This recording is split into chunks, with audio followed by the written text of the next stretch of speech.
Umaasa ang Philippine Drug Enforcement Agency o PDEA na maisa sa katuparan ng plano nito na maglagay ng mga PDEA agents sa mga bayan sa buong bansa upang palakasin pa ang pagsugpo nila sa ilegal na droga. Si Kit Pilotin ng Radyo Pilipinas sa Balitang Pambansa.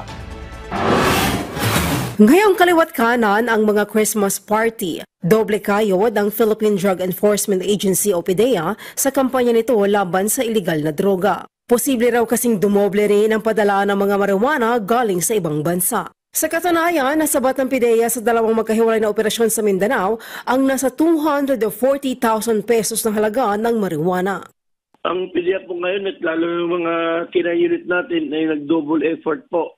Kasi po, alam naman natin po, December, medyo dumadami po yung mga Christmas party, mga party ng mga kabataan. Nagdudoble din po yung mga padalang mga marijuana course, lalo na po galing sa ibang bansa.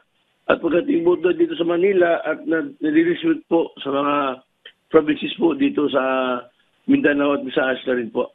Samantala, positibo ang PDEA na maaaprubahan ang kanilang plano na malagyan ng mga PDEA agent ang lahat ng munisipyo sa buong kapuluan para mapalakas pa ang pagsugpo sa ilegal na droga.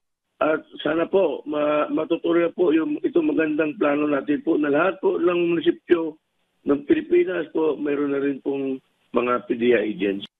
Umapila naman ang PDEA sa publiko na tulungan silang sugpuin ang ilegal na droga sa bansa sa pamamagitan ng pagre-report sa kanilang Facebook page at pagsusumbong sa PDEA hotline ng mga impormasyon na may kaugnayan sa ilegal na droga. Mula sa Radyo Pilipinas News, Kate Pilotin para sa Balitang Pambansa.